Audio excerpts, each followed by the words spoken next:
When your old career gives you lemons, throw in some ice, mix in some vodka, and call it a podcast. From the Mac of All Trades studio in Fairport, and driven by Victor Chrysler Dodge Jeep Ram, it's Billified, the Bill Moran Podcast.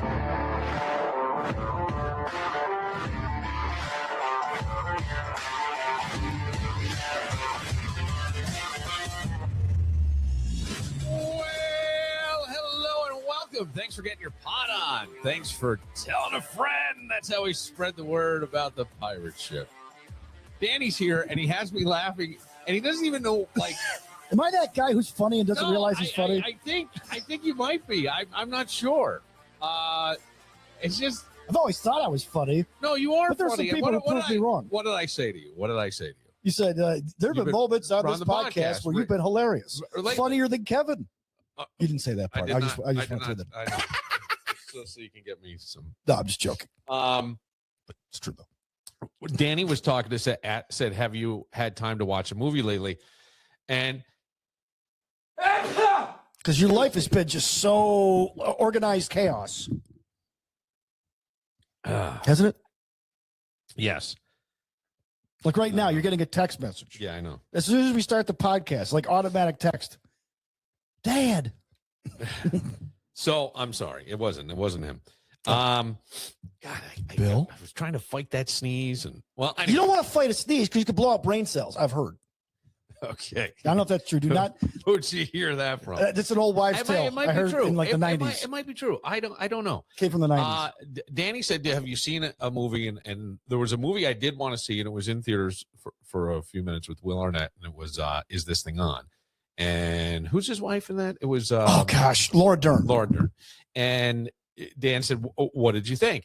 And the movie's about a guy who just tries to do stand up and is pretty successful at it, or pretty good at it.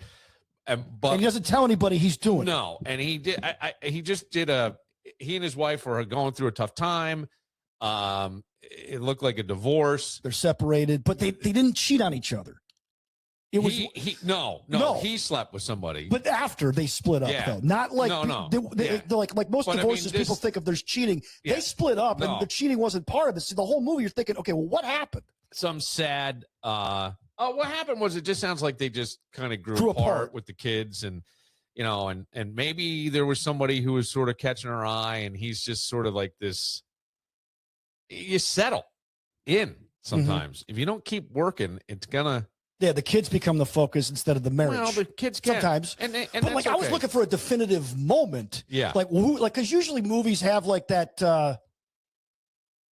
point where like, oh, so that's what happened. Yeah. But there wasn't that. No, there was not. That was the whole point. Right. So, but Will Arnett winds up doing stand up, and Danny said, "What did you think of it?" And I said, "I thought it was a cute movie. It had a story. It went through. I like stand up comedy." And I think that this was this guy's therapy. It was all the shit he couldn't say in his marriage that he said on stage. And his wife, I don't know if she was aware that he was doing it. No, not at all. The ex-wife. And she shows up on a date at the Comedy Cellar in New York City, and they bring him on stage. And he starts talking about shit in their marriage. And it's funny because we won't tell you who the date was with, by the way. That's kind of a nice little Easter egg. Oh, really? I mean, hang on. Oh, I forgot. I mean, that's a pretty big deal. That is. No, I got it. I got it. I totally meant. I don't want to ruin the movie for people. It's fine. It's cute. If you have, it is a cute movie. I mean, it's not something, but here's what I took from it is the truth is funny. And that's why comedy works. I'm trying to find my words there. I apologize for the pause because I'm going, the truth is funny. But if you could say those things and even make them funny in your marriage, would it have made things better? I don't know.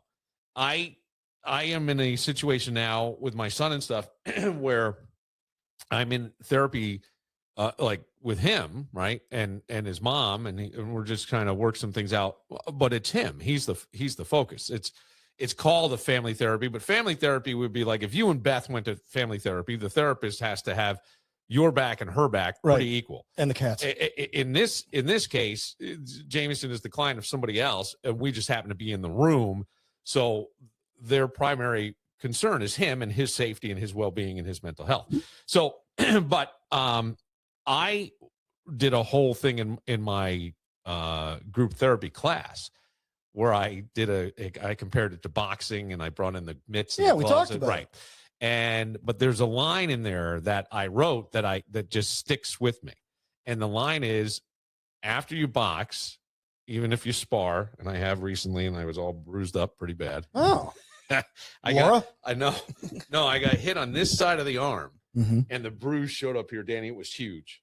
Oh, wow. Yeah, it was huge. Sometimes if you hit a nerve right. It healed up. It's like gone.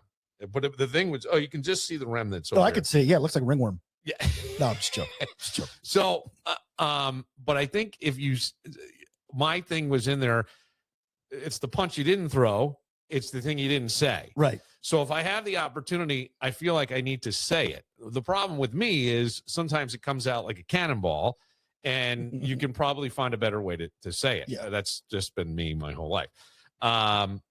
And I think with this, it's too bad that you couldn't have somebody, like, you could almost write. This would be a great experiment for somebody, like in a family and a couples counseling. Say you're couples counseling, have them each write a stand-up routine about the other. As funny. Yeah. Do you know what I'm saying? Like, yes. Make it as funny as you want, but it's all the truth. It's all the shit that annoys you. It's all the shit you wish she would do. It's all the stuff you wish he would do. It's all the things you wish he would say, or emotions, or whatever. Bro, couples comedy. Yeah. Well, do you see what I'm saying? Like, I really think, honestly, that just now, somebody's going to, it could be $1 million idea. Timestamp this. But right. Alex, put it in the envelope and mail it to us. No, but you know what I mean? Like, I really think that would be, and based on that movie, just by accident or her going in on the date and sitting down and seeing him, that it just hits you. And at first, because what happens when anybody says anything to you? You get defensive. Oh, yeah. Right? You want to defend yourself. And one of the hardest things to do is to just let go. You got to let go. Okay. Let go. But easier said than done. Right. And, I've always I guess most of my life, and even now, I think it annoyed my wife at the time. I think it annoys my now ex-partner.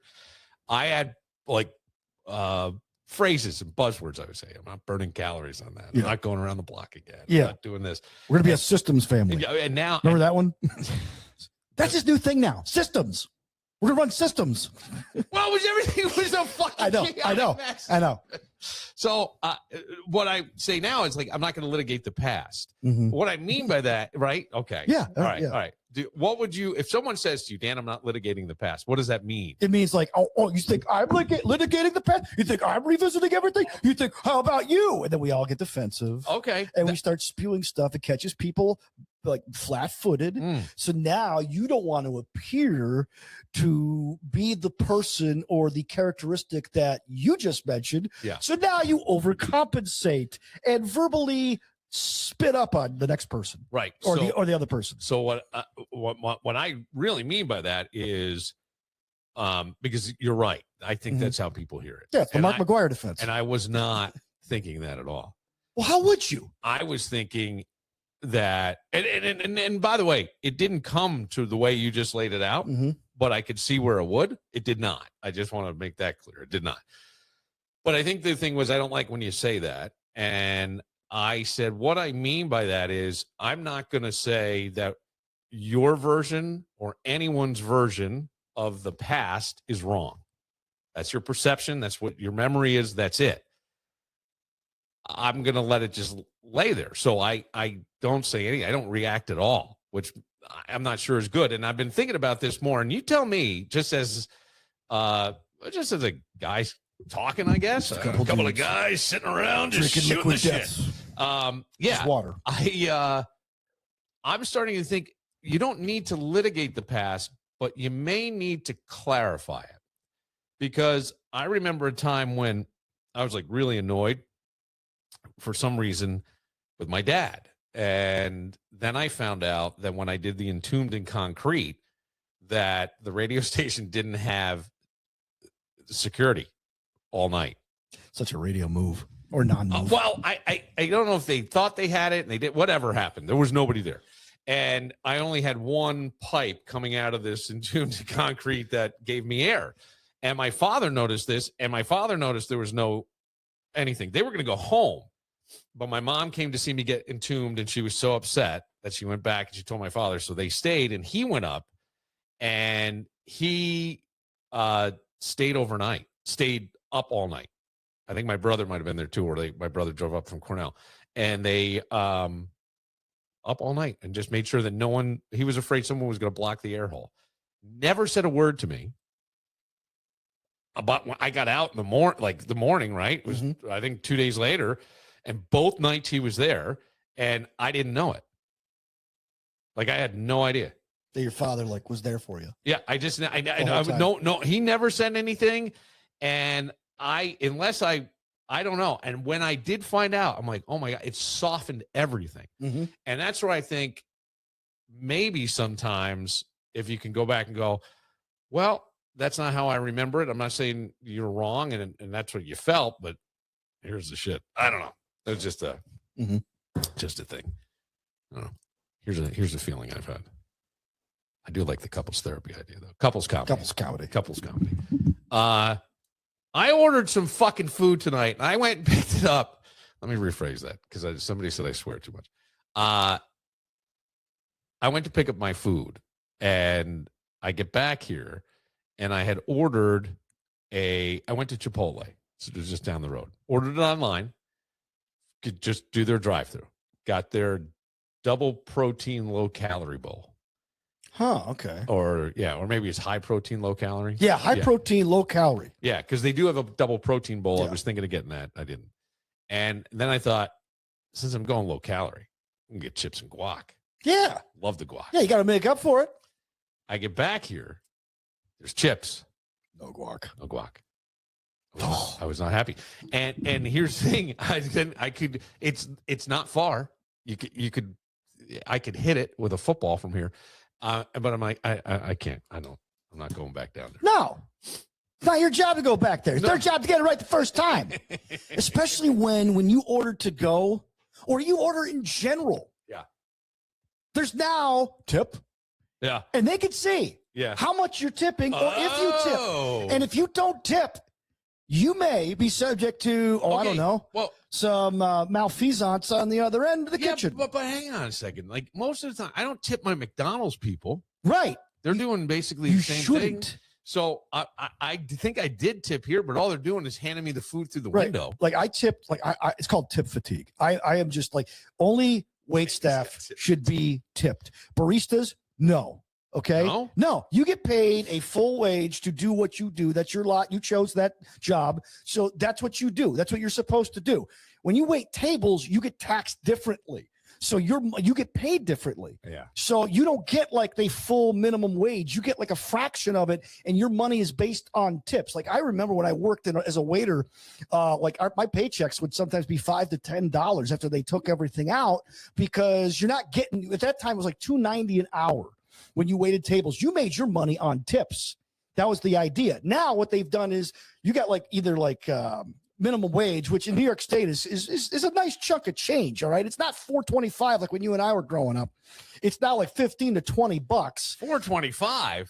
Yeah. I think my minimum wage, I got to check. In 1994, it was $4.25. I know that. Then it got bumped to $4.75. Then eventually $5.25 or $5.15. In the 90s? In the 90s, yes.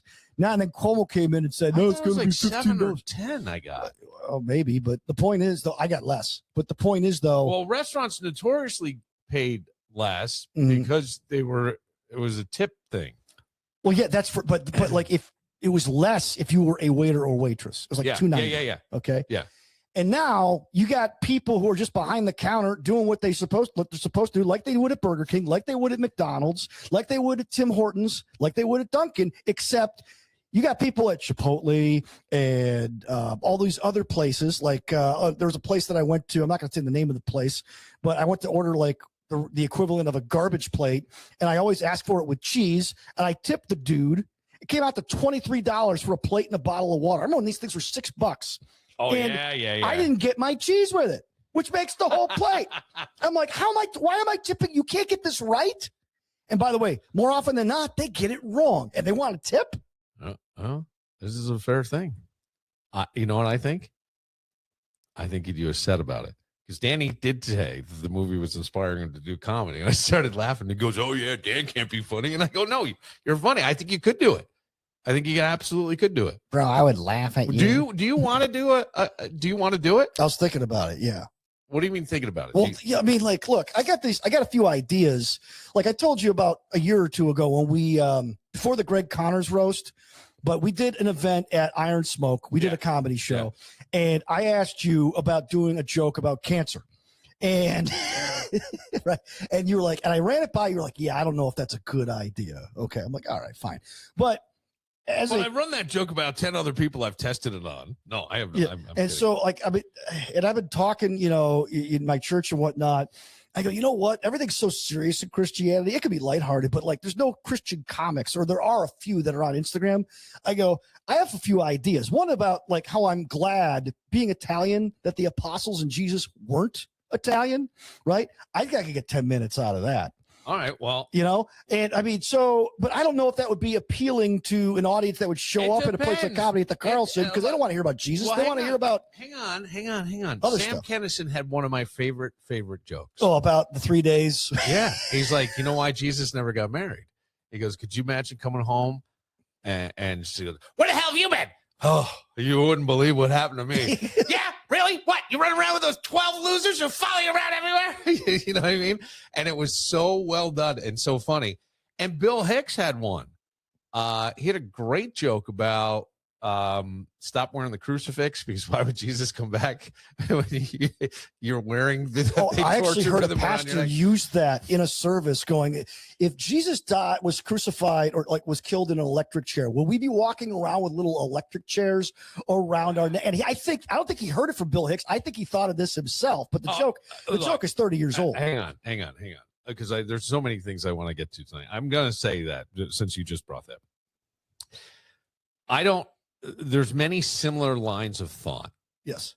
And there's many things that people see or do, or maybe unconsciously, subconsciously absorb that comes out.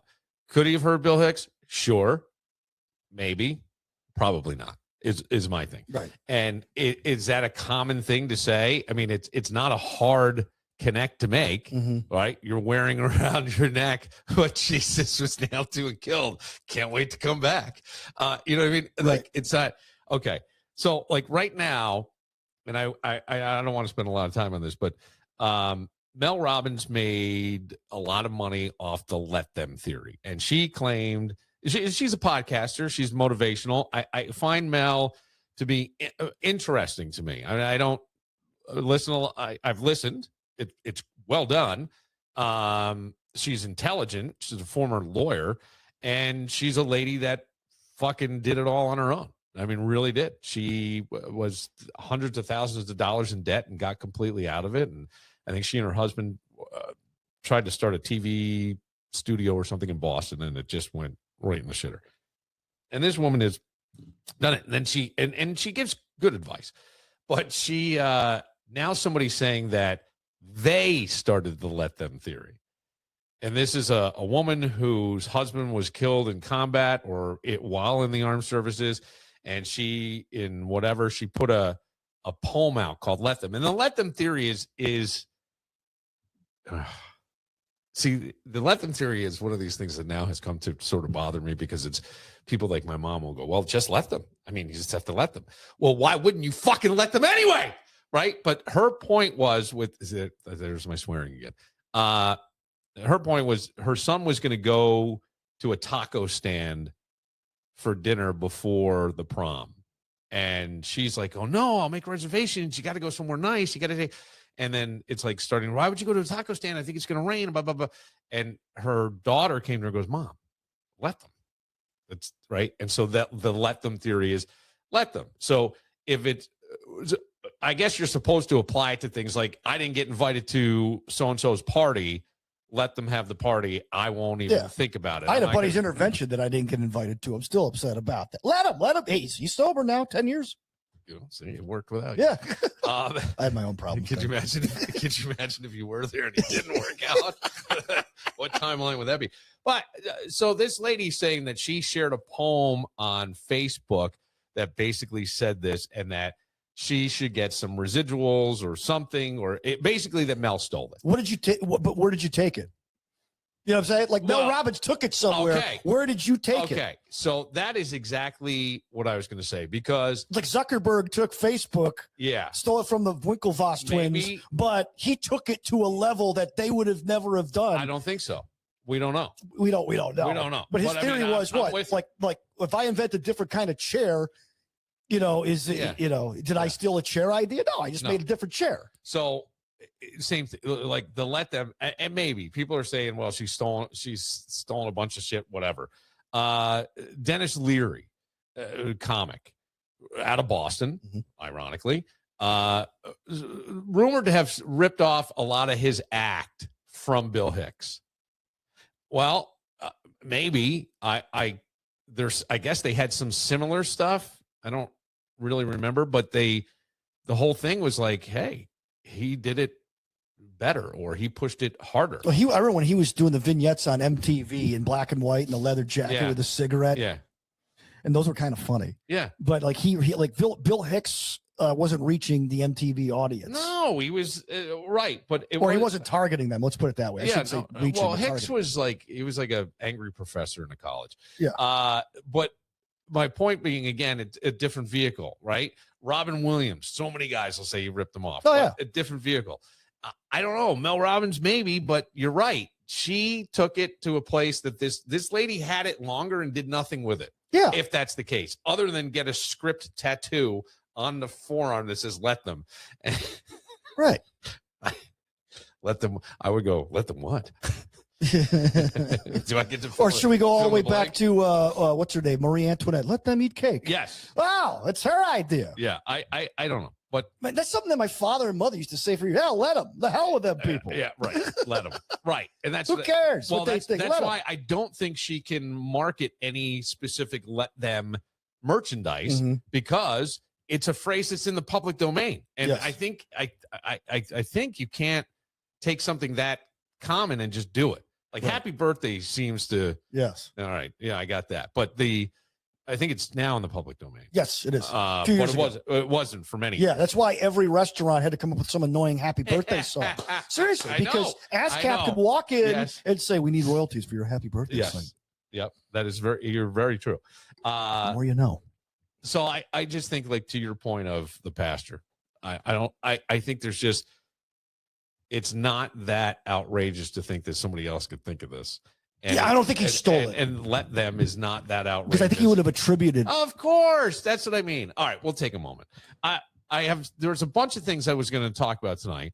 I'm going to triage some stuff, but I think I may go here. I need to address something that happened on the last podcast where someone wrote me. No, this will be great with you.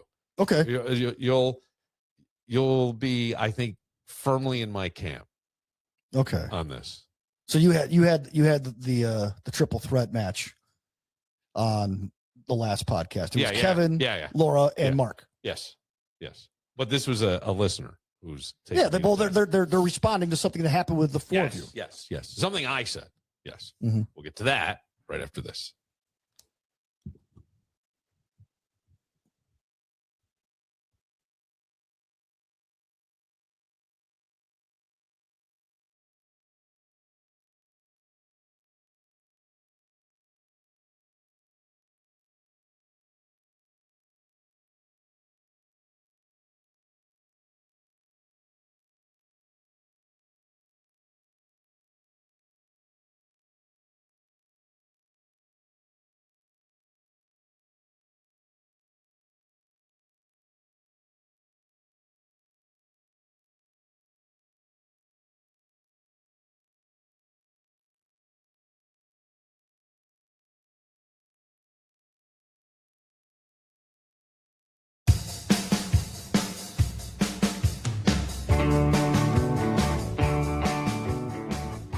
been getting a couple of complaints. I think I'm going to do a Billified bite-sized version about addressing one text that has come into 585-206-8866. On the last podcast, Eddie, it came up about self-awareness. Okay, people being self-aware. And I talked about how much it bothers me when I see people either diagnose themselves online, like, it's my whatever, okay? Or I get the I'm drawing boundaries. Okay, that bothers me.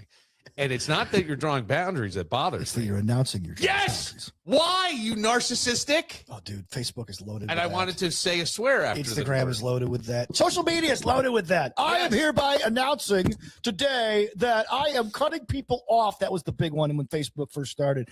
If you are reading this post, it's because you made my cut list. Don't piss me off. Okay. Right. I am, or after what was it? The 2016 election. Power. I am announcing that I'm leaving Facebook. I just can't deal with the stress that you people are putting on this social media. Okay. We have the luxury to whine and cry and bitch. So complain.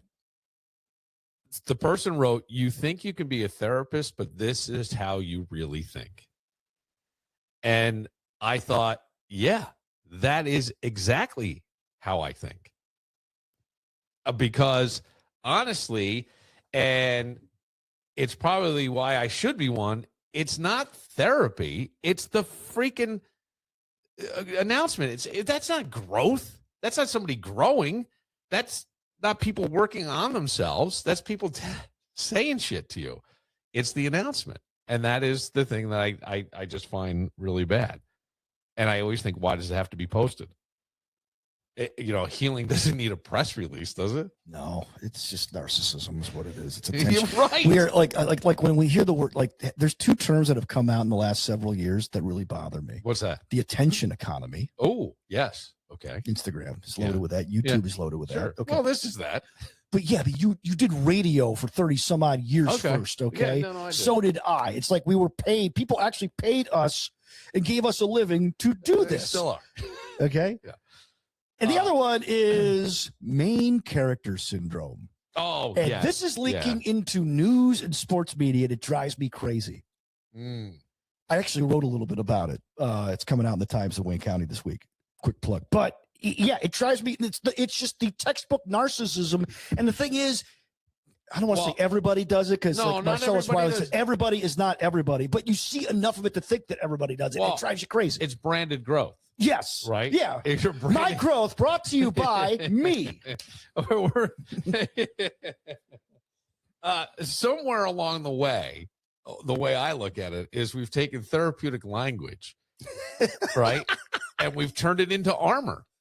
I mean, we really have, in a way. I'm living my truth. Yes. Right. Yeah, you're still a douchebag. Well, I don't want to say my truth is you're a douchebag. Maybe I shouldn't say armor. You're weaponizing it though. I'll make it smaller. I'll say it's more of a. I gotta stop yelling. It's a shield. Yes. Right. It's a shield. So let me this say is my trigger warning. Okay. I'm going to give you the phrase. I love this, and you have to tell me what they really mean. Okay.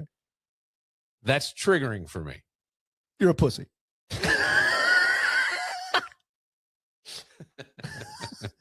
In other words, it brings me back to a place that I don't like and haven't really healed from. So it's triggering for me when you talk about. But it could be. But if you were in like a therapeutic situation, like if you and Beth were sitting there and you do say something that triggers her. Well, I'm not saying you do. I'm just saying let's role play here. In that setting, that's an appropriate conversation to have. To start announcing it and wearing it as a shield, so to speak. I do find that odd. It's victimhood. It's like waving the flag of victimhood culture. Hey, I'm a victim. Right. So you can't talk about this and you can't disagree with me. Okay. And now words are violence. Right, well, and if you say something, I could punch you. Hang on. And they changed the rules. I wrote, for that's triggering for me, I wrote anything I don't like. Oh yeah, anything I don't like. But I like the way you said it. Boston Red Sox. That triggers me. That's toxic. That's toxic. Oh, that could be anything. Well, what would it be? Toxic. Okay. Any negative language. Narrow it down. You said this phrase just a few minutes ago. I did. Yeah. Darn it. I gotta go back in my archives. You disagreed with me. Oh. Right. I mean, a lot of times, if I'm seeing it on social media, right, you're a toxic person. You don't agree with. You don't agree with them. Right. You don't agree with my right. line of thinking. Right. How about I need space? I don't want to talk to you. I don't want to deal with this. I don't want to deal with this. Right. Yeah. I'm healing. Leave me alone, but don't really check on me. Okay. Seriously. All right. That's a really good insight because I wrote from the consequences I created. Hey, are you okay? Do you need anything? Give me your car. I'm working on myself. Yeah, great. We know a guy. What would you think I'm working on myself? I'm working on myself. In other words, I don't like my place in life right now, and I'm trying to do my best to be the best version of myself. So please give me my space, but don't really check on me and like check and see how I'm doing. Hey, aren't I growing? Have you noticed how much I'm growing? I'm saying a lot, Billy. Maybe you could condense it for me. I'm just saying I'm working on myself. I almost go, I listened to one podcast and now I diagnosed my ex. I don't know. You know what I'm saying? Like that's kind of where it's at. I'm living my truth. I don't hate any. I don't as a shark. I don't have a problem with any of this stuff in the right context. I just find it odd and after a while annoying. So I think that actually maybe that's a good therapeutic thing to say to somebody in a setting. Like we don't need to announce everything. Yeah, in a setting, in a proper setting. But what I'm saying is we don't need to announce everything on social media. No, of course not. No, we shouldn't. Yourself. Yeah, because we took all those tools that are meant for growth, right? I'm healing. I need space, boundaries, all that stuff. And you said it. We've weaponized them for deflection. Yes. It's a way not to have to deal with stuff. You just deflect it, deflect. And I just think that that's interesting. And nobody ever makes mistakes anymore. It's a disorder. It's not really me. And if it is me, that was my past. That's not me anymore. And I'm working on that. And it's like, okay, great. Shh. If you have to keep telling people who you are, you'll always be telling them you're a liar. Well, exactly. Because here's the thing. Boundaries, they're real. Sometimes you have to draw them. Do you need to announce them? Probably not. Healing can be very real. Attachment styles they're absolutely real. I can see with people. But real work is quiet. There's nobody applauding you. And by the way, if you're really doing real work, if you're really going to do real work, and I can say this as someone who was in therapy for a long time, number of years I've been going, and at the suggestion of my oldest son's pediatrician when he was diagnosed with Asperger's, he said, you're going to want to be the best version of yourself. I suggest, have you ever done talk therapy? I'm like, what? You mean my dad who wouldn't talk to anyone? No. So I started going. I've done Guinness therapy. And I've been on and off. I've been on and off for a number of years with it. And that's great, right? But I don't know that you really heal unless you actually get into the uncomfortable shit. And I can tell you that real work is really, really uncomfortable. Like, oh, yeah. Oh, no. It's like, it's pick your pain. Well, it's one of these things where everybody has something that probably happened when they were a kid, right? Somebody does something that brings you back to that time. And there's all kinds of attachment theories. You can see somebody who just didn't get enough attention as a child, who is like calling and texting and it's just too clingy in certain situations. It's almost like uncomfortable. And yet some people go, oh, this is fucking awesome. She's so in love with me, or he's so in love with me. That's an attachment disorder. Oh, yeah. Yeah. If you can't just sit with your fucking self and be alone, that's there's something wrong. Yeah. So all I would say is the uncomfortable stuff. And I had there's this one class that really made me uncomfortable, and I didn't think it would. It was the diversity class, but it was more uncomfortable because I had to really dig into who am I and what are the things that and then you start to see, oh, this thing that happened to me, I've carried forward all this time, and it's made me do things I don't like to do. And you got to sit there and go, fuck, and then try to work through, wow, and it's uncomfortable and almost exhausting. I would say it's not almost exhausting. It is exhausting. And most of it, nobody's standing there going, way to go. No. Hey, you set a boundary, buddy. You're so good. Look at you big boy. Right. Like if you're doing things to get people to notice that you're doing things, then you're doing things with the wrong motivation or reason. Right. I'll tell you what, there's nothing more refreshing than when you do something and you go away for a while and you actually do the work. You don't tell anybody about it. And then you emerge at some point and run across somebody from your past or somebody you haven't seen in a while. Like, man, you sound great. Man, you look great. Man, I'm glad things are going well for you. Yeah. That's all you need. I mean, you don't even need it, but it's cool that like, hey, like you were out of sight, out of mind for a while. Yeah. And then all of a sudden, man, people notice the change. They notice a different you. Yeah. That's a good thing. You don't need to keep updating everybody on your quote unquote progress. So today I ran a mile and, Well, I think I think sometimes what you're yeah, look at the sweat beads on me. But you know what? No, I've done that. Yeah, to promote the podcast. Well, I know, but still, I didn't have to do it then. I did and then we're going to talk about it on the podcast. Right. It's a tease. It's a preview. I know. It's not just like, hey, I'm at the Red Wing store shopping today. Great. Well, to me, that stuff isn't growth. It's dressed up anxiety. It's like, you know what I mean? It's one of these things where I feel like I'm going to be left behind. If you're the constant posting by anybody for any reason, constant posting. What do you make a face for? Oh, I'm with you. The constant explaining of things, right? Mm-hmm. Always needing, and the constant need for validation, which, I can get it, but you just said it. Mm-hmm. If you see somebody and just say it, that's all they need. That's not always empowerment. That's the uncomfortable. I think that's the fear of being left. And when you're trying to get ahead and you're afraid of it, you're afraid of that you're going to be left. And I think real self-awareness, not the curated kind you see on Instagram, like the real stuff, is kind of a hit to yourself. Yes. That's my pattern. Oh, I do that. You know what I mean? It's like, oh, damn, I've been blaming everybody else. The problem's me. Right. That's what it really is. So when I laugh at the shit online, it's because I go, boy, that you're saying more about yourself, I think, than you even realize. And I think most people are polite enough, because it's adults that I'm seeing, to not say anything to you. Well, we'll probably say something behind your back. I think a lot of it also has to do with the fact that maybe not your generation so much, but I'm sure there's people that do this in Gen X. My generation, the Toys R Us / MTV generation, was always taught, I don't want to grow up. Yes. I'm a Toys R Us kid. Right. And we had that ingrained into our brains that now the world caters to us.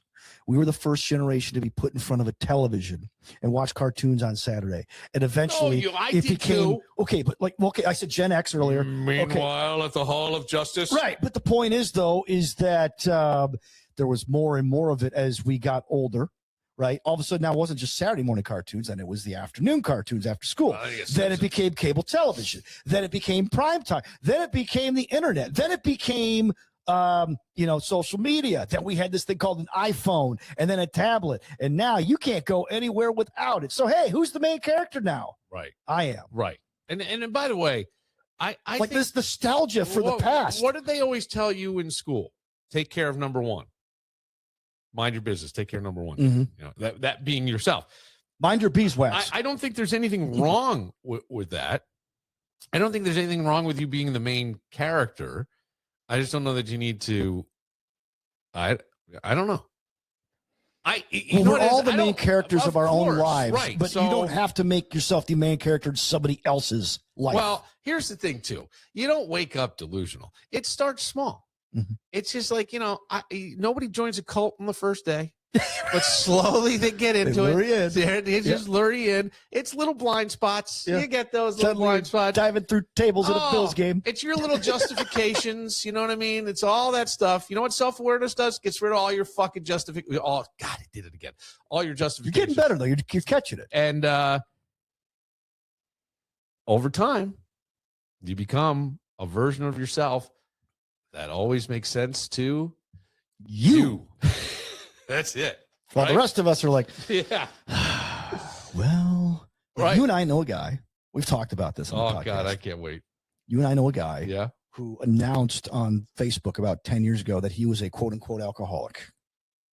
Oh, God. And Why are you being this? no, but the point is that, like, so all these people, like, now you have to, like, say, well, like the post and say, hey, we're pulling for you, man. And it's great that you're so strong that you announced this. And when he gave the characteristics, like, bro, you're not an alcoholic. You're an attention whore. You're not an alcoholic. Well, I mean, if you don't want to drink anymore, good for you. Why do you have to call a press conference to do it? that's right. Right. You and I are on the same page on this. Mm-hmm. The listener was upset saying I shouldn't say that as a therapist. I'm not telling you any one of the things from healing to boundaries to taking some time for yourself. All that stuff is super important and probably should be explored with someone who can help you explore it or guide you through it in a trained way. You say, you really should do it with somebody trained. But I'm saying on social media, when I see it, it comes off like you're saying. I can give you an even better, almost like the greatest example that I had with somebody, and I don't know whether I should say this person's name. The only reason I wouldn't say it is they already have declared that they don't like me, and I don't want to come out as though I would be lashing out or responding to that. Yes, right. But this is many years ago. Something happened, and I wound up making fun of somebody while we were doing the podcast live from somewhere, and somebody heard it. Okay, so this person. So I'll give you some names, but not all names. It was a radio thing, and it is somebody who is well known on the radio. Yes. Okay. So Tommy Muley and I walk into a party, a bar, but it's at a party, and we're standing at the door, deciding whether to go towards the tables or towards the bar, just assessing the situation. Yeah. Out of nowhere, glides up this guy, and he says to Tommy, "I'm not talking to you," and turns on his heels and leaves. We look at each other and go, okay, lucky us. Let them. Well, let him. We thought we didn't even, there was no let him. Yeah. We're just like, but you're thinking it. Well, I think we both were like, who gives a fuck? Yeah. Dan, not 45 minutes later, comes floating by. You gotta check back in. Don't you want to know why I'm not talking to you? And guess who fucking lost it right in their face? Oh, you did. I did. Because I'm going, do you hear yourself? Do you hear yourself? Have you ever had an argument, like you're mid-argument, and you go, oh my God, I'm losing it. I really sound insane. Yeah. But you keep going. Yes. Because you're not giving up. Nope. You're going to stay right on I can't lose this argument that means nothing a year from now, let alone 5 minutes. And so my question is, like, for the people who I would call this self-awareness or fake self-awareness or something, but because real self-awareness, you're getting rid of your excuses for shit, right? Yes. Your easy blame. You own it. You own it. Yeah. You own everything. All your clean narratives, gone. Yep. I own it. Gone. Yes. You know, and you're I'm the good guy storyline. It kind of washes away. You know, when all of a sudden, like, that person who said to Tommy, "I'm not talking to you," and then comes back, maybe it was even closer to maybe 20 minutes. Don't you want to know why? And I fucking lost it, because if he did, he would have asked.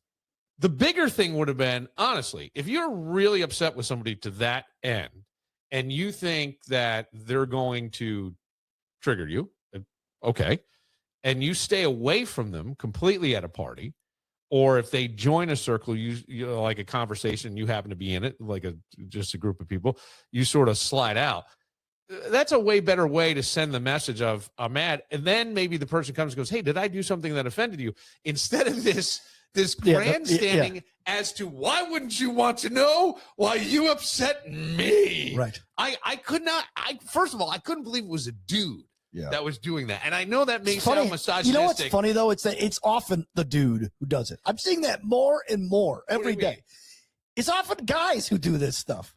I expect that from women, and maybe that sounds misogynistic, but like I see it from guys. Yeah, I guess. I don't know. I don't know. I just think that when you take responsibility, it's heavier than you think it is. So, like, you know, if the offended party is blaming Tommy, then the offended party should just avoid it altogether. What do we tell kids to do? If somebody's a bully, walk away. Walk away. Right? Isn't that the big Turn thing the now? other cheek. Turn the other cheek. Yes, right. But nobody does that. No. And I don't know. Because my brand has been offended. Well, right. Exactly. My social media, I had to have a conversation with a family member once about somebody talking crap about our family. But, who cares? Nobody believes them. They're a nut job. Who cares? Don't you want to defend the Barella family? I'm like, no, not in this instance. I don't care. Right. No one cares. Right. No one cares. Right. This is you being manipulated by somebody else in the room. Yeah. So you have to lash out at this person for, I'm like, who cares? Yeah. Who cares? No one cares. It's weird because sometimes you start to see what a sad little existence we have, where we're caught up announcing to the world, I'm drawing boundaries if you made the cut, that sort of thing. And it is funny where I would say you don't need to be perfect in life. No one's expecting that. No. Right. But I do think that if your version of self-awareness is the posting on social media, and it always ends with you being correct, that's not self-awareness. No. That's just your ego. Yes, that's all it is. It's your ego with slightly better vocabulary that is stole from a therapeutic book. Insecurity. You know what I mean? Insecurity, Billy, is always the mother of douchebaggery. Yeah, well, and that's what it is. Yes. I even did that one in Spanish for you. Yeah, I saw that. I love it. Yeah. Oh, I told Beth, I go, I learned how to say douchebaggery in Spanish. I didn't even know it was a word in Spanish, but here it is. I played it for her. She goes, you sound pretty sexy in Spanish. Oh, do I? That's funny. Goes, don't try to get any ideas. I got to get up in the morning. I'm the most interesting man in the world. Yeah, that would be great. One lad, real self-awareness. I speak Latin in Swahili. I think real self-awareness doesn't sound like I've done the work. I think real self-awareness sounds like I might be the problem. Right? Or I might be the problem sometimes, or that's what self-awareness is. Being self-aware of it, then do you do anything about it? That's a whole different story. But I just thought that was interesting that somebody had heard that and said, I think you can't be a therapist if you're going to have these opinions about people. In other words, you're not the kind of therapist that I want to have because you're telling the truth. Well, it's not that. I wouldn't have, and who knows, right? Who would say that unless they were, quote, triggered? Maybe, but I wouldn't say that to someone sitting across from me. I would say you're right. You probably should draw boundaries because it's a private conversation that I'm not ethically, I'm bound to not talk about it. There's very few times you could probably ever talk about it. So that's why I'm like, that's not the same as going on here and blasting it. Like, right. And I think there's lots of versions of that on social media. Oh yeah, dude. I work on LinkedIn all day. Yeah. And like Elon Musk makes fun of LinkedIn all the time because everybody on LinkedIn, when they take a new, not everybody, many people, I should say, when they take a new job, use the same template. I am proud to announce today that I have left Channel 13 to start a career at KXIW in San Diego, California. Instead of just updating your resume and saying took a job, you don't have to announce it. You don't have to say anything, but like people do it all the time. And like, I guess he's got this axe to grind with Reid Hoffman, who started LinkedIn. They were in the PayPal mafia together. Okay. And so there's a lot of dissension among all those guys. And so, but he like rips on it constantly on LinkedIn updates because they all sound so hoity-toity. But they're people, though. But these are like professionals. No, that's what I mean. Today I have announced that I have left Salesforce to embark on a career at Oracle. Well, the other side of it is 72 people like this. Congratulations, you'll do great at Oracle. I mean, dude, it's like robots. Your orifice. People want control over things, and we do want to be able to announce it. Like I could see, you do something. I ran my best marathon time. Mm-hmm. I have no problem with that. I think that's great. You worked at something, by the way. You sacrificed. You worked to get there. I hate when people make fun of half marathon winners or runners. Whoever quits doing half something, I'm like, dude, you ever try doing a half marathon? How about a 5K? Yeah, that's hell. Well, it is, but I mean, but again, it's such a low hanging fruit. But even if somebody did it, like one of my sons, I ran a 5K, blah blah blah. Yeah, awesome. That's great. Yeah, and I think that because you did work and it took work. And even if you're announcing a new job, or what if it was something like, hey man, I'm really bummed I'm leaving this company. I loved it for so many years. They were great, but I'm happy to be moving on to blank, blank, blank. Right. But you're right. We don't do it that way. No. It's the town crier is to get and they announce it in a transatlantic accent. You can almost hear it coming off the page. Oh, all right. We will take a moment. I had a teacher in high school announce that he was leaving the Republican Party in 2016 for the Democrats, and actually showed the letter that he was sending in the mail, checking the box of. I'm like, dude, no one can. Like, how narcissistic are you? And I like this dude. Yeah, And then I look, and then I went back and replayed a lot of conversations over the years in my head with the guy. I'm like, oh, he is definitely a main character type. My dad wrote a resignation letter to the Catholic Church, but I didn't know it until after he passed. Dear Pope. And my brother said it. So I want to find this thing. I want to read it. But he never. It's probably perfect penmanship too. But probably, but it was never like discussed. You know what I mean? He didn't post anywhere. Was it a Lincoln letter to the Catholic Church, or did he actually mail the letter to the Vatican? From what I understand, and I don't think it went to the Vatican. I think it went to a local priest. Oh, okay. As to why we're leaving, and it had all these philosophical things about Bible based and blah blah blah. And I remember him saying it's a more Bible based church, and I think that's did Jesus not say it is finished on the cross, or you had to keep adding books? So he wrote that letter, but I don't remember any announcement. I mean, I know that I know there was ugly times in the family, but there was no announcement. Interesting. Ugly times for sure, because Northern and Southern Ireland. Yeah, I know. Yeah, and that was look. Isn't that funny? All these Catholics in Rochester love Rory McIlroy. He's from Northern Ireland. I think I will give him an exception. Well, I think now. I mean, I don't care. I think now that some of those things have settled, I think that they got bigger problems to worry about. In the UK. I think the Irish have had a very hard time with the Brits for many years, and if you really go back in your history, you want to talk, and there's been many groups of people who have been oppressed over the years, but when England took over Ireland, the famine should have never been. Mm-hmm.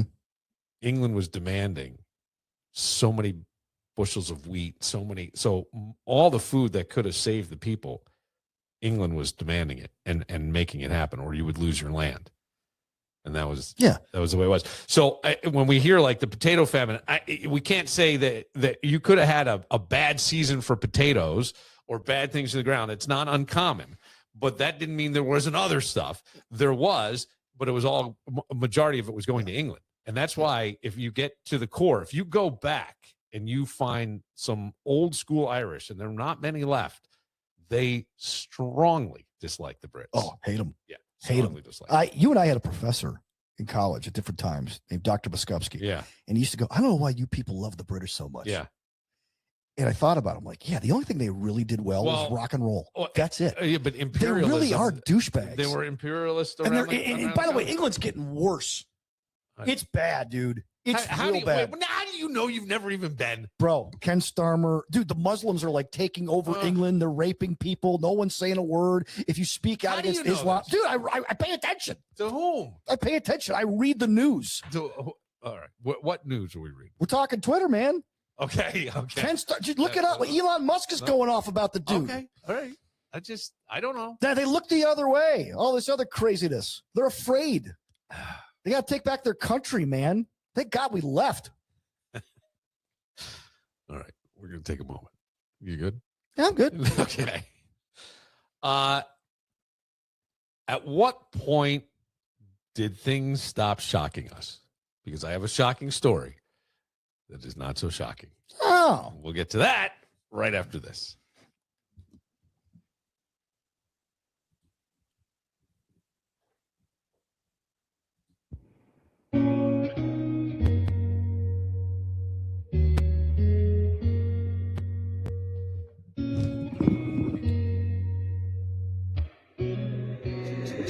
Angel on the track. I don't know what that is. That was supposed to be there. Just looking for something to bring us back in, Danny. Have you been on the Sabres bandwagon? I joined the bandwagon. Did you? Well, I mean, look, I think that bandwagon fans make it more fun. They certainly make it more interesting. I've been paying attention. I'm not on the bandwagon because I'm not a hockey fan. Yeah. But I'm paying attention. I'm paying attention. I put the games on when I'm working and stuff. It's either music or fun basketball. But the other night, when the Yankees and the Red Sox are playing at the same time as the Bruins and the Sabres, I'm watching baseball. Yeah, that's just me. Who had that game? No. ESPN had the Sabres game the other night. No, I know that. Who had the Yes Network? Oh, see, I don't have Yes Network.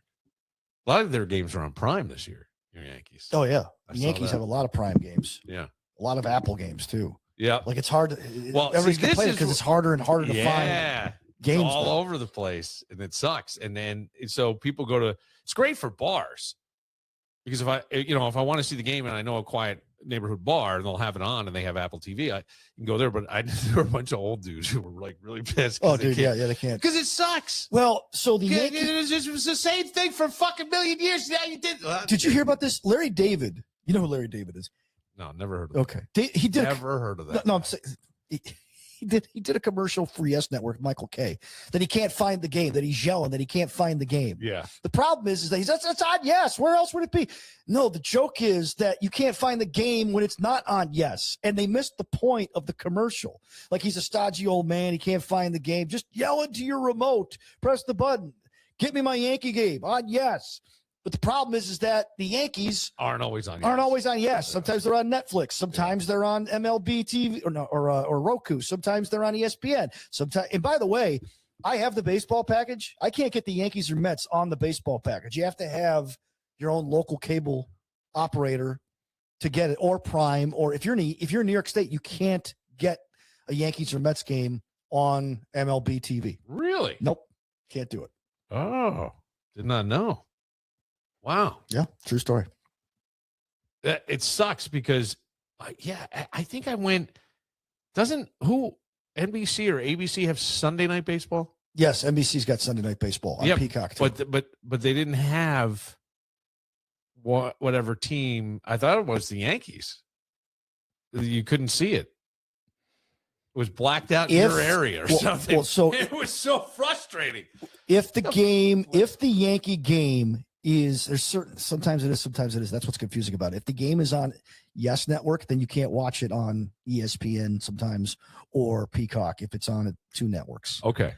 So it's a pain. Yeah, it's a weird baseball is just a pain. Football's headed there too. Oh, really? Yeah. I mean, like Chris Mad Dog Russo was going off about the NBA and how bad you can't find any NBA games. No, yeah, I haven't had trouble with the NBA games. Oh, what did I just do? Oh, I turned the camera off. I feel like the camera's no, maybe not. I thought it was reversing things. It's bothering me a little bit. Frustration. Yeah, people get frustrated. They do some things sometimes. Mm-hmm. This story is almost exactly 1 year old. I'd call that fairly recent history. I would say if this happened today, you wouldn't be surprised. Go on. From, well, the great state of Pennsylvania. Oh, okay. Here is the news story. Now to this, a bizarre and nasty road rage incident caught on camera is also catching the eyes of police. Hang on a second. Bizarre and nasty road rage. What do you think a bizarre and nasty road rage would entail? Bizarre and nasty road rage. Bizarre and nasty road rage. That's what the gentleman just said.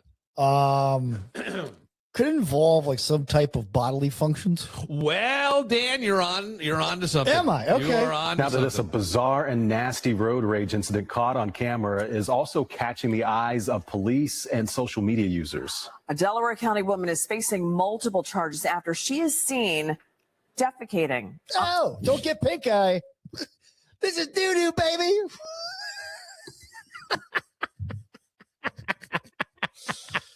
Was it like when she's a crack addict? Just steal my candy bar, did do, baby. We used to say that. Chappelle. No, yeah, but Tommy and I, yeah, okay. Yeah. I know it was Chappelle. I just thought of something because the doo-doo baby it's a whole bit where Dave Chappelle plays a crack addict who steals candy bars out of someone's car, and then he comes by begging, and they go, "Is that chocolate on your face?" And it's all around his face. And he goes, "It's doo-doo, baby!" Right? So, and it was so funny. So Tyrone Biggums, I there think his name was. There was a guy who used to come up on the morning show he and I were on prior to you, the old show.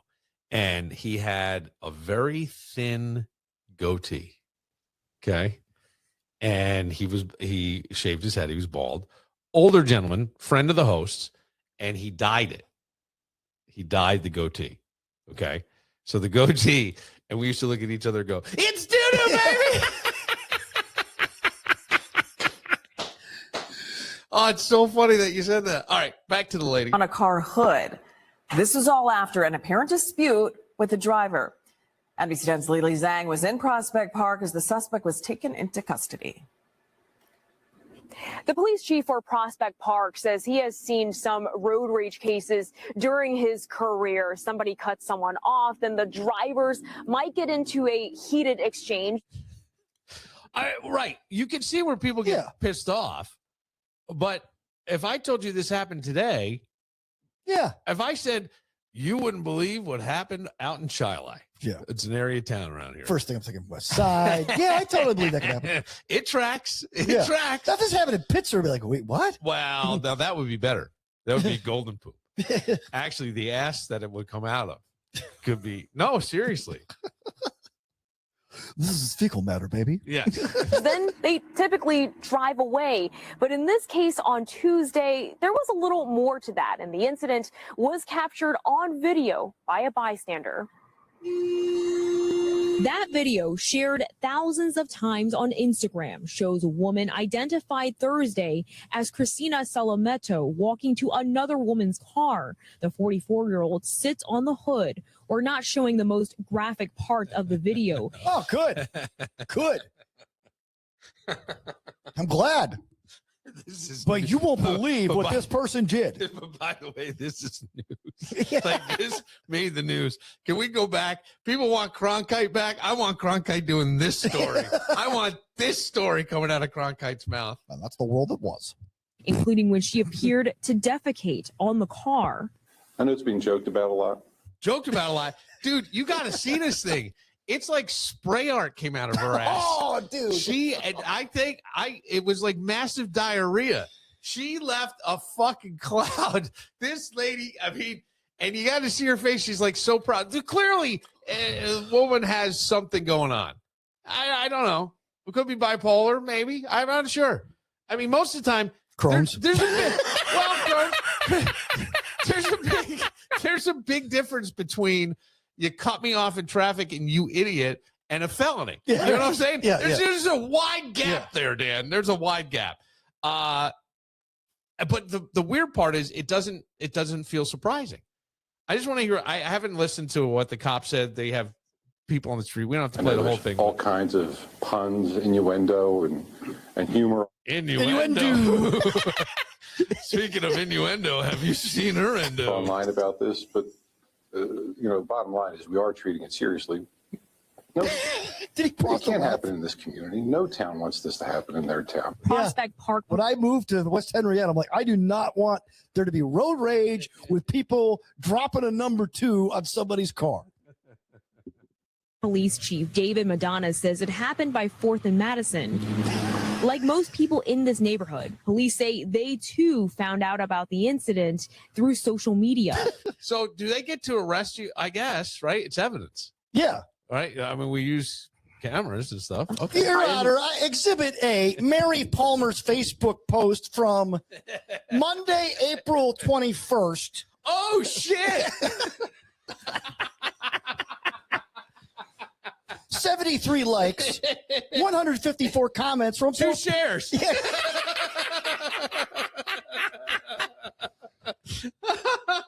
Goes real at first. We thought it was fake news. It was hilarious in the same sense. Like, to be able to poop on a car like that was impressive, but it was just.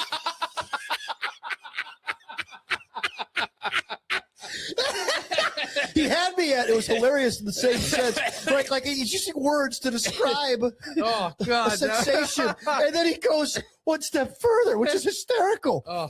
Disgusting at the same sense. Crazy. She had to go. Christina, do you have a comment? Solometo was brought to the Prospect Park Police Department Thursday in handcuffs, offering no remarks. She faces a number of charges, including indecent exposure and depositing waste on a highway. The recognition of talent gets it. What's your mother in for? Depositing waste on a highway. This is phenomenal. Like, okay, could we get in trouble? I have pulled over to the side of the road and taken a piss. I may have run out of the car and dumped in the woods. I know when I lived in Pittsford and I was running, I think we were working together. Okay. And I talked about how I ran up at Powder Mills Park is a park by us, and I used to love to run down by the duck pond, and they had a couple of hills and things. But I had to go. I hit the bottom, like just before the fish hatchery, not the fish hatchery, and I go, oh my god, my stomach was. So I ran off up onto this trail, and I went up to the top, and they have like that Powder Mills sign on this side of like a rock, right? It's like a small mountain, right? So I went up there and I hung my ass over the other side so no one could see me, and I dumped there. Could I get in trouble? Could I get ticketed for dumping toxic? The bear shits in the woods. Yeah. The bear shits in the woods. That's generally accepted, Billy. I understand. Human waste, however. It might be a bear. I might have as much fur in my shit as that. Yeah, you got Greg Connors or Steve Serkey representing you in court. Your Honor. Exhibit B for bear. This is bear fecal matter. The prosecution is trying to tell us that it's Mr. Moran. Did they conduct a DNA test? It looks a lot like this brown bear we found in Powder Mills Park last year. I'm dropping the charges. The whole story, this whole story, bizarre, but no longer really shocking. No. And by the way, a woman that doesn't look like she's deranged in any way other than the weird smile she gives, but she's well dressed. She looks like she's highly alert and aware of what she's doing. She really does. I mean, I want to know what she ate to do that.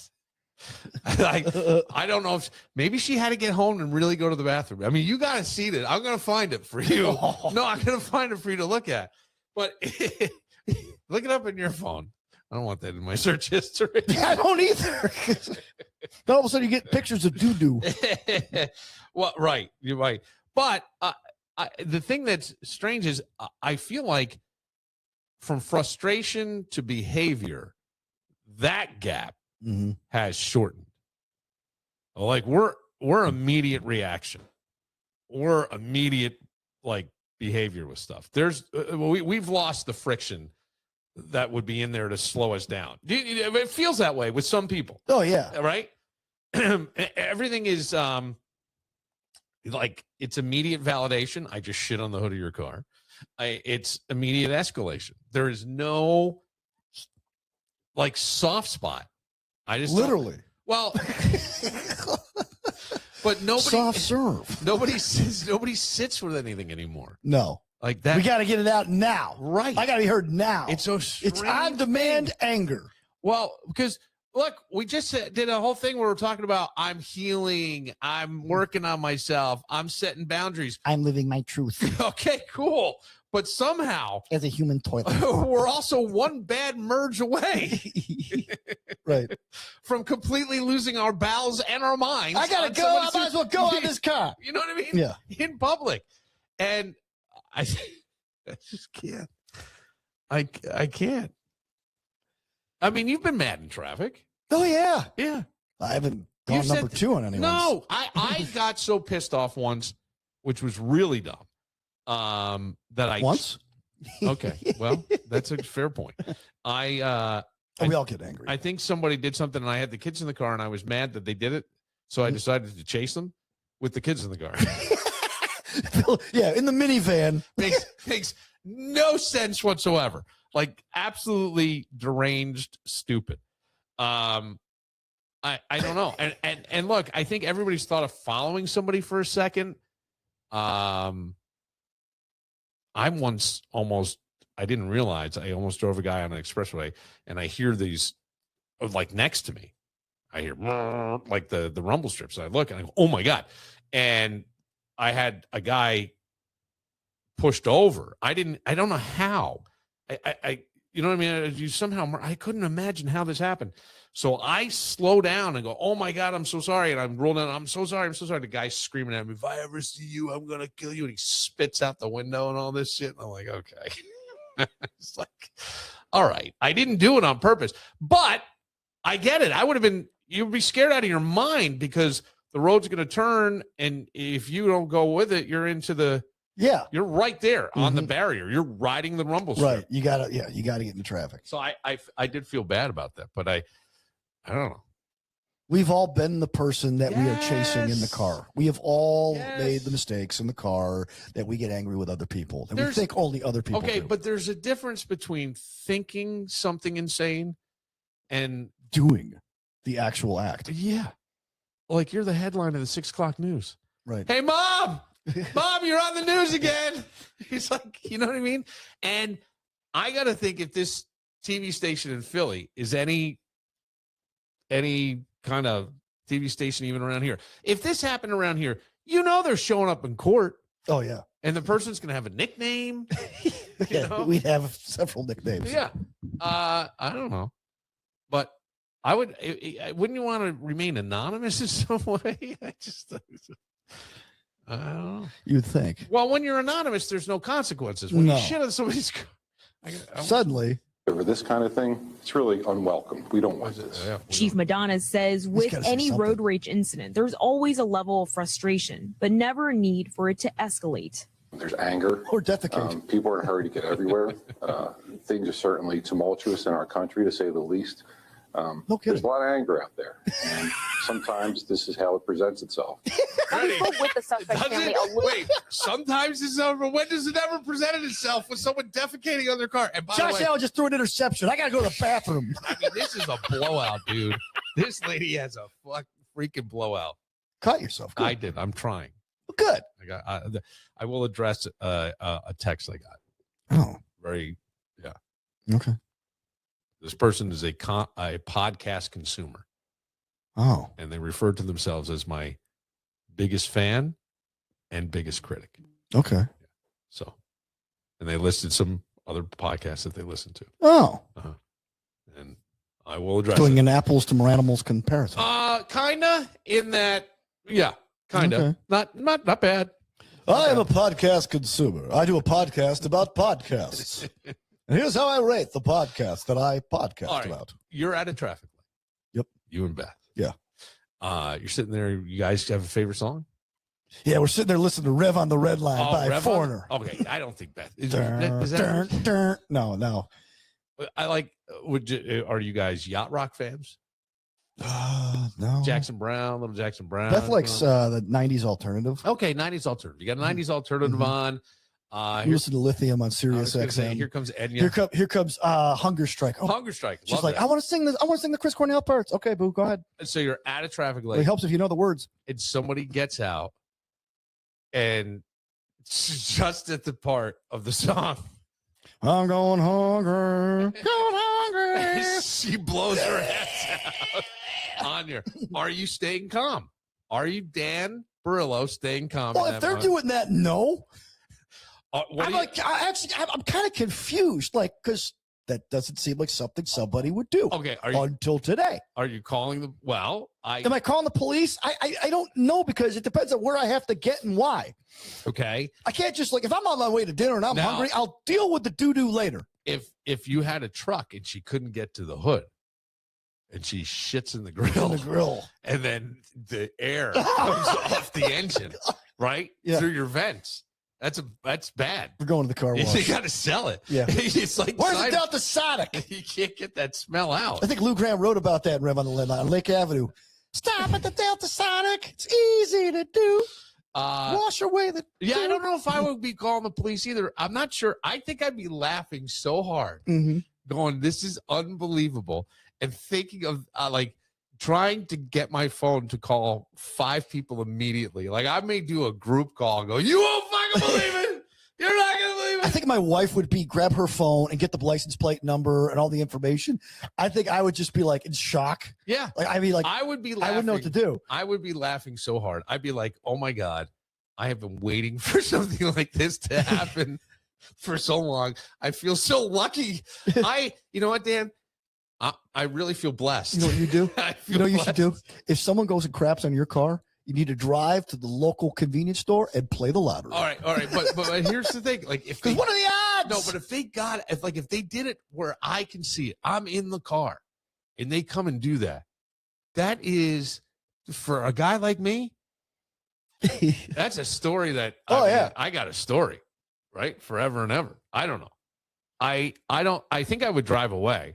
I think I'd be laughing so hard, and then I might get mad. Like, then I might get mad about that. I don't know. I just think, because I think that we don't have more anger than past generations. Maybe we do. Or more things maybe that make us angry. I was going to say, like, yeah, I don't think we do, because our parents used to come home angry. Yeah, and we never hear about it. They were just angry, and it was never us. It was something I heard about stuff. Okay, well, they were like, with my father, he never talked about what bothered him. My father never talked about the things that bothered him at work, but he would come home like, something happened at work today. I didn't know it at the time, but looking back, but he didn't like vocalize it. Yeah, like the boomers and the Greatest Generation, they just came home and, like, in some cases had a drink. Yeah, don't make me thirsty. No, okay. You're making me want to go to the I just bathroom. feel like we have less breaks today. In other words, like literal brakes on your car. I think we have less brakes to control our anger. I think that we just we go. You know, we have less of a ability to pause a second. We're less polite. Sure. I think there's less patience. Mm-hmm. I don't think there's more anger, but I think there's less patience.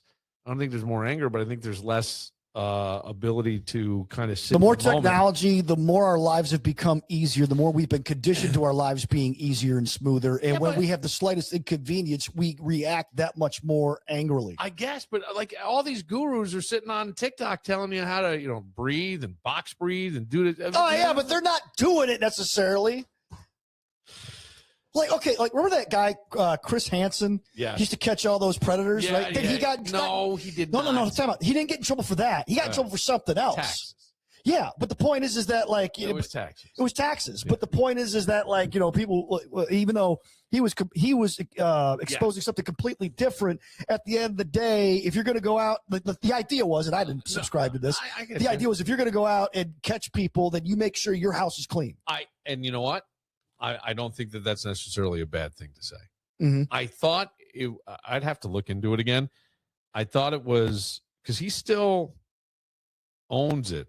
My favorite are To Catch a Predator homemade style.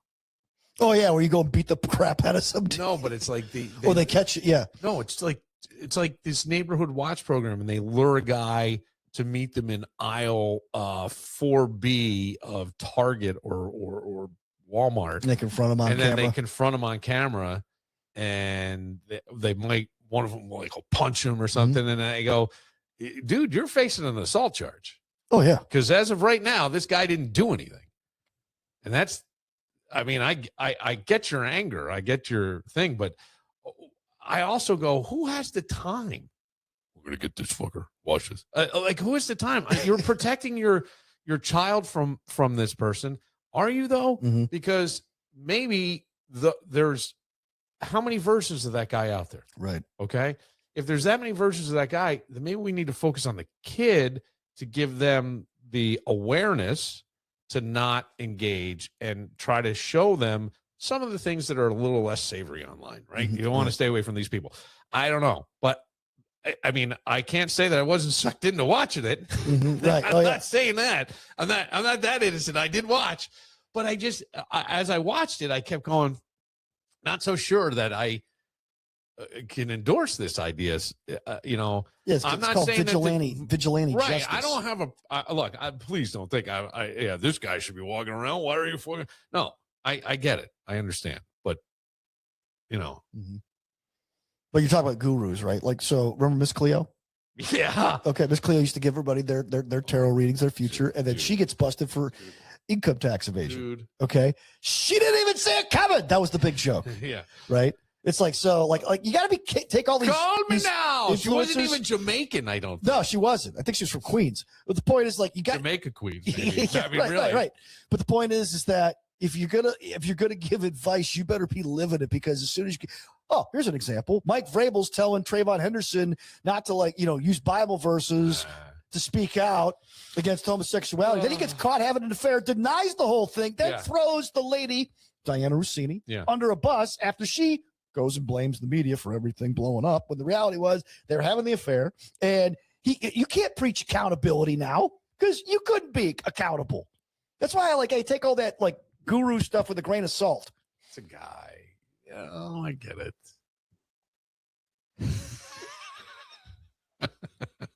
So says the man who has nobody. Hey, Mr. Nobody. I don't know. That's a weird situation. Oh, and I think the problem becomes how do you stay unbiased in your reporting? Right. Right. You don't do favors or something. With him, it was a moral situation. Yeah. With her, it was moral and ethical. Yeah. So I can understand that. To me would be the bigger thing, with her. Cause I'm like, well, why is the Athletic suspending her? And then I go, well, okay. Yeah. Because there were other people, the New York Times and the Athletic were like, you got to look into this, because we're getting scooped. Right. So yes, this is an ethical situation. This is just an ethical. Not situation. to mention, it's also impacting commerce when you're talking about how certain players like Max Crosby. I didn't say this. I didn't talk to Diana Rossini, and the idea was he was pumping her to get her to post certain stories that weren't necessarily true to influence certain outcomes. One possibly being AJ Brown eventually after June 1st being traded. Yeah. From the Eagles to the Patriots. So this is Vrabel was doing that? Yeah. Smart motherfucker. Yeah, man. Getting a pussy and using it. Wow. Because people were like, wow, she's really nailing this. No pun intended. Yes, she was. Patriot stuff. Yeah, that's interesting. I didn't think that. Yeah. No, I always think if you're a married man, especially if you're married, well, let me rephrase that. If you're a married person and you have children, you have to pause at some point and think, I think a couple things, and maybe this shouldn't be the first thing, but it may be the thing that would prevent it. Mm-hmm. And that is, would I want my kids to find out? Would I want my kids to find out? And I only say that because I think that, you may want to say, well, what if the roles reversed and I was cheated on and all this? And you may feel like you just have some connection with this person, and maybe you do. Then get out of your situation in a reasonable manner. Yeah. And then pursue that if that's what that person wants to. But if not, you're kind of, and there's a part of the affair for people that is exciting. And you know what I mean? There's a chase, there's a ooh, and it's secretive. Somebody else likes me? Well, it's secretive. Yeah. And it's Well, they're sticking around. I mean, they were at a resort that they Yeah. didn't think anybody would see in the they're mountains dancing. of Arizona. Yeah, they're dancing on the roof of the thing. Yeah. I saw it. In a bungalow. I saw it, and I guess my bigger thing was like, I always wonder why, like, we live in a world where it's it's a real gotcha society with stuff. If this weren't an ethical issue and it was strictly morals, that's their morals. I don't want to drag somebody through the mud. Doesn't mean they're a bad person. It means they made a bad decision. Right. I really do think that. And I would even say for her, she compromised her own integrity. Yes. As a job. And she's pretty damn good, I thought. Yeah, she is. She was like considered the top really insider. Yeah. So I think hopefully she'll bounce back. I just can't imagine. Well, a lot of people saying she could never go back and be an NFL reporter. She could be a podcaster. She could be a sideline reporter. She could be an analyst, but she can't and I disagree because if you know who Craig Carton is? Craig Carton's a convicted felon who was running Ponzi schemes. And this guy's had more job offers since he got out of prison than any of us. He's really good. Yeah. Yeah. Well, I don't know if he's really good, but he's really entertaining, and he's really I mean, I think he's full of crap half the time. They love him in New York. Yeah. And so I think she'll get a job. She should, but it would be, do we just hold women to a higher standard than we do men? And by the way, the only difference there is he did something in a completely different field than this. She was in her own field, potentially compromising her ability to report fairly. Right. So, and maybe she didn't. Maybe she can say I did. I don't freaking know. But the optics don't look good, as they say. The optics. No, and it kept escalating. People wrote to me, "Hey, how come you haven't covered this at the Times?" I said because the story keeps changing every 5 minutes. Yeah. Like this is the biggest sports story of the year. It's gone on for 3-4 weeks. Yeah. And like it went on during the time where like there's really nothing else to talk about until the draft. So there you go. Right. Yeah. It's interesting because you'll ever see like some celebrity die that you vaguely remember, maybe you don't remember, and all of a sudden it hits home. No, but it's getting a ton of coverage. Yeah. And then you realize, oh yeah, it's just really slow news time. Yes. You know what I mean? Because I think like Farrah Fawcett died, and then Michael Jackson died right after, and we never heard about Farrah Fawcett. Yeah, we forgot about it. They died, I think, in the same day or back-to-back days. Yeah, back-to-back days. I'm pretty sure. Back to the lady that's the pooper. Here's the real question for all this, and it's not what's wrong with her, the pooper. It's not even what's wrong with Vrabel and Rossini. I really think the question is, how far are we from those situations really ourselves? It's a bit of a mirror. I mean, especially the Rossini. The Rossini one could definitely be a mirror for people. I think there's a lot of people that you have jobs that are more intimate. And I don't mean that in a sexual sense. I mean in a getting to know you. You're spending a lot of time with these people. You wind up making a joke. You find out about their family. You find out their likes, their dislikes. Over time, you build a connection, like a real connection. And I think that can happen with people, especially in those gigs, because maybe you travel with the team. You know what I mean? Yeah. How's things going? You look a little tired. Yeah. I haven't seen my husband and kids in a while. Yeah, I know what you mean. Things are hard at home, huh? Like you spend a lot of time in the office. Yeah, me too. Speaking of hard. Yeah, and then you start talking a little bit. But you get know a little what I mean? Closer, and you start over a couple of cocktails. Yes. Like remember that Geico commercial where the woman, like they're at some type of conference, and this woman goes, "It's too late, Stanley." Goes, "Stanley? I'm not Stanley." But it's like but it's one of those things where like they actually this is like 15 years ago where this commercial came out. They just basically generalized that this is so common that people who travel for work and travel for business are constantly having affairs that they can just make a commercial about it. Well, a commercial, and wasn't that Clooney's movie? Yeah, Up in the Air. Up in the Air. Yeah. It was kind of the same thing. And then he shows up at the woman's house, and she had actually gone to a wedding with him, like kind of indicating that she was more available than she really was. Right. Yeah. That's shitty. That's shitty. I just say with all these things, even the shitty lady, the shitting lady. Mm-hmm. I think everybody thinks they would never do something like that. But you never know. Like, until they do. Look, you know what I mean? Look at O.J. Simpson. No. Yeah. All right. To this day, people don't believe he did it. Yeah. Not the O.J. I know. No. How well do you know somebody? Right. How well do you know yourself? Until the moment hits, Mm-hmm. and suddenly you're not the person you thought you were. Or where will you be when your laxative starts working? Well, where on the will you hood, be? It could be on the hood of a car. All right. For Dan Barillo, I'm Bill Moran. Go Yankees. Go Yanks. Go Bills. Draft time. Yeah. Go Sabres. My son went to a Mets game the other day. Yeah. They haven't won since Mr. and Mrs. Met hugged the mayor of New York. Well, that's telling you something. We'll see you next time. What to do? I turned the TV on and wrote a letter to you. The news was talking about a dragnet up on the interstate. See, they were looking